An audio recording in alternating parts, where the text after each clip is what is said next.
Yyyaaoo! What's up, ladies and gentlemen? Welcome to another Yyyaaoo vlog. I wanted to film this to talk about some things that are going on. Just yesterday, Salamancer and myself were up at Valve Studios at their headquarters. We had an amazing time, a great trip. I would say we accomplished our goal of why we went up there. And our main reason of going up there was to try to encourage Valve to take more of a role with competitive TF2 and to start taking the steps to really integrating competitive TF2 more into just what TF2 is. And I mean that in the sense of you fire up TF2 and what do you see? You know, can you go and watch a match? Can you go and find a match for yourself to play in? There's just such a huge disconnect in between these two arenas of TF2. And, you know, we got to do a lot of cool things up at Valve. I got to see Oculus Rift, which was really cool. The version 2 with better resolution is going to be amazing. And if they add a few more tweaks, which I'll be detailing my feedback to them, if they add a few more tweaks, it's really going to be an amazing way to play video games, particularly TF2. I think it's really cool. And we got to do some other stuff that I can't really share, but has been hinted at by some other people. Basically, some new maps.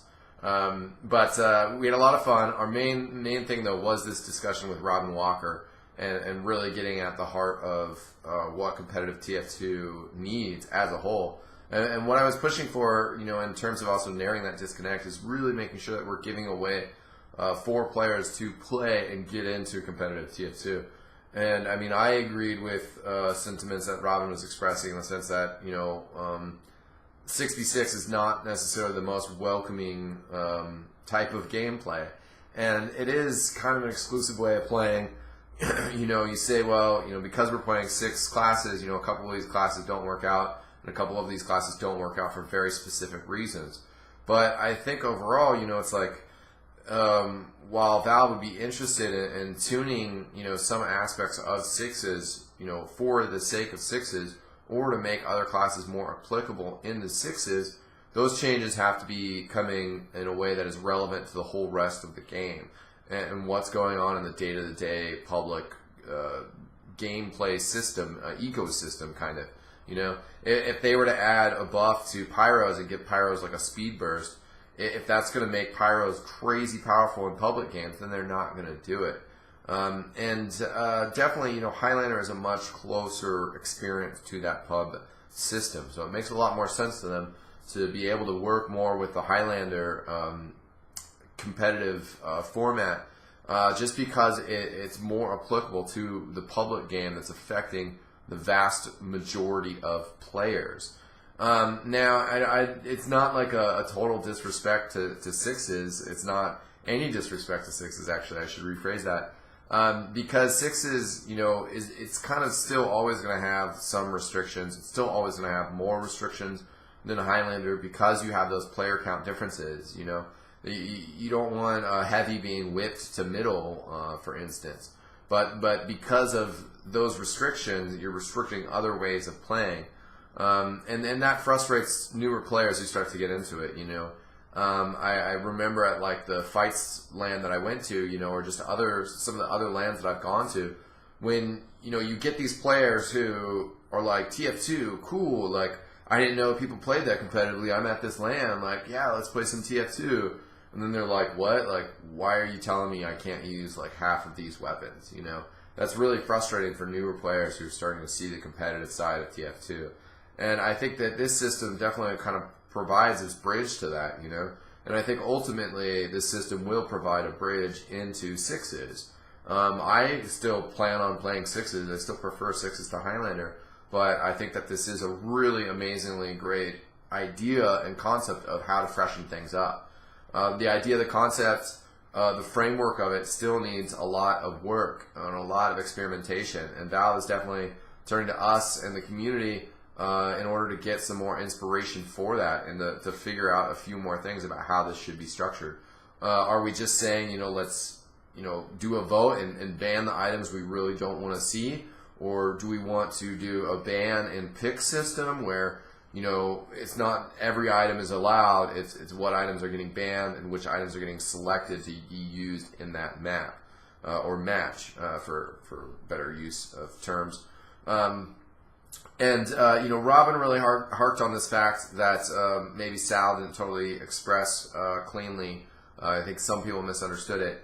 You know, but with Dota, you really have this freshness of every single game that you watch is going to be different because there's different heroes picked up or the heroes are being used in new and creative ways.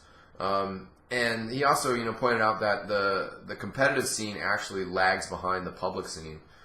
New, fresh ideas and stuff come from the public scene, come from people trying out new ideas and you know, doing fresh things. The people that are competitive are actually more focused on using strategies that work to win games. So they're going to aggressively just use the stuff that they know how to grind out and they know how to do.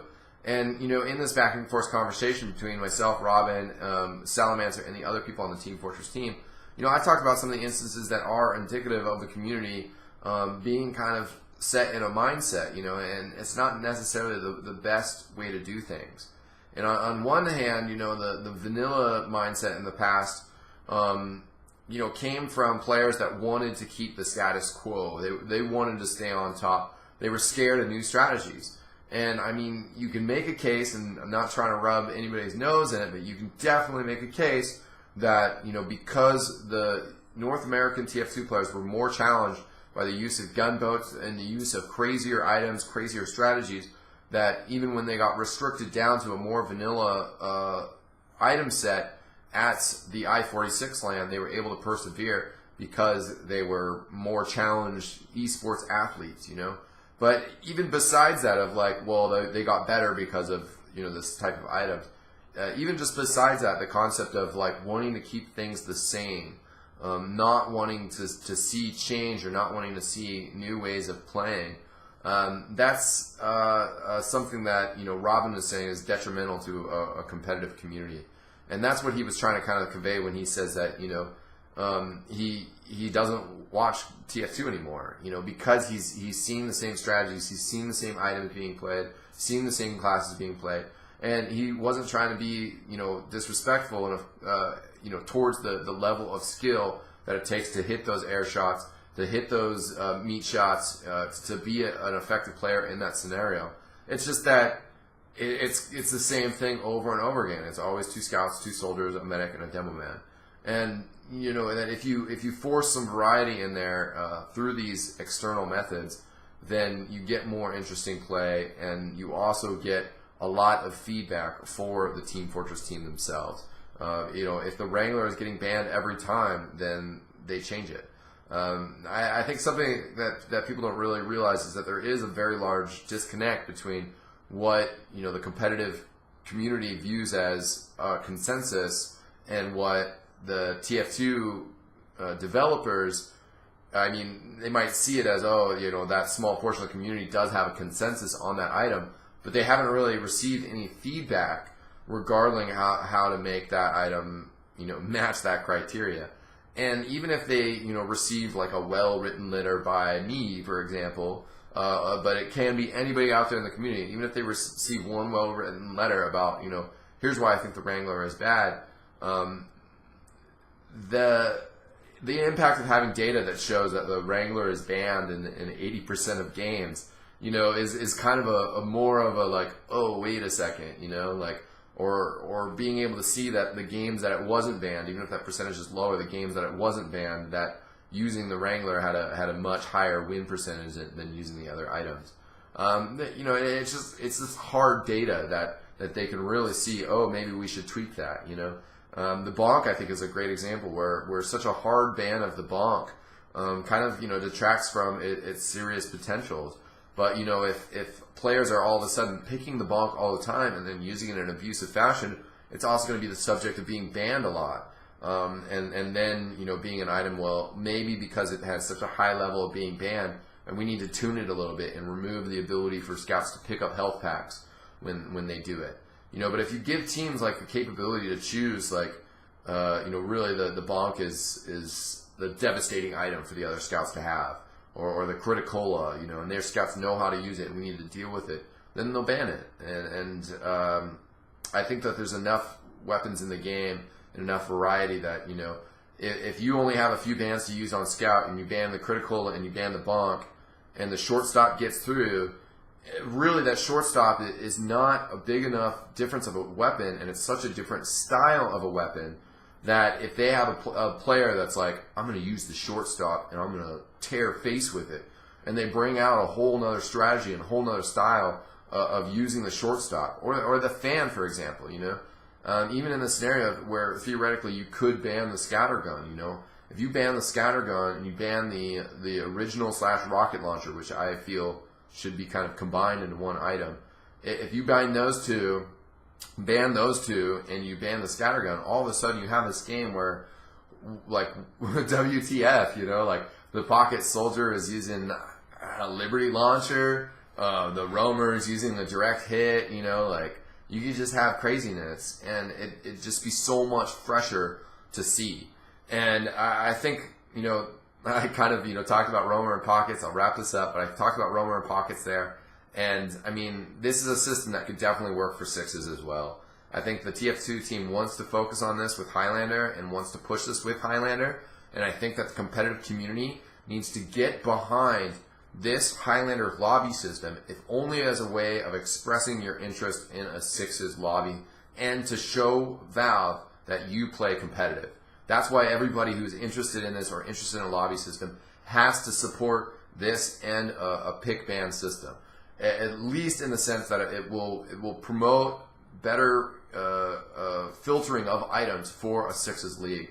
A sixes league might still have to, you know, have a really tight ban list, but maybe they can have a ban list that starts off and says Flodge, Thompson, you know, Wrangler, Gunslinger, you know, whatever the competitive community really decides that sixes needs to start off as a fair match.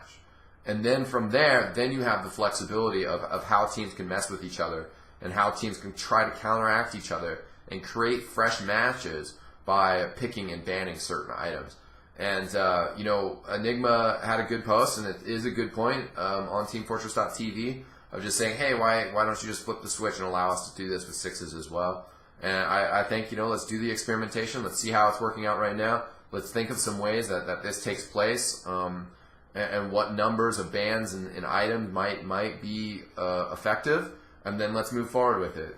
So, you know, really get out there, get some experimentation going on, talk it out. You know, the comments here is a good place to do it, but, you know, maybe a better discussion point would either be /r TF2 and /r true TF2, as well as the TeamFortress.tv threads that are going on.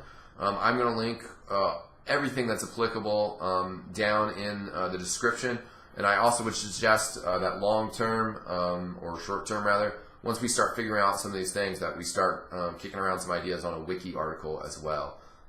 So to just provide one free resource of easy way for people to look at things. So thanks for tuning in. This turned into a long video. I could say more about Valve, but I think I did cover it all. I'll probably do a follow-up video if you guys want about more details about this lobby system and what we talked about, or just in response to different feedbacks and stuff. We'll let you know, once it seems like we've gotten some pugs running and tried some of these things out. But I mean, really, this, you know, news, Sal dropped this news. You know, we went to Valve yesterday. Sal dropped this news last night, and today everybody's waking up going, "Holy shit!" So I think that, you know, it's gonna start snowballing pretty quickly after this. Robin emailed us. You know, we were trading a couple emails, just thanking each other for the visit. And Robin said that he was pretty surprised by how positive the response was. He expected that there might be a little bit more confrontation to it. So that's really cool, and I think things will definitely move forward. It's hard to say what the pace will be. You know, the TF team has definitely a lot on their plate and a lot they're working on, but it sounds like they've made some big progress. Some bug fixes are coming, and they've also been able to speed up the process and adding community items into the game. So I think we'll see a lot more items being pushed in from the community, and I think that's a very positive thing, even though, yeah, maybe it complicates the pick ban system a little bit more. But yep, about to hit the 15-minute marks. So thanks for watching, guys. I'll see you next time. Peace out.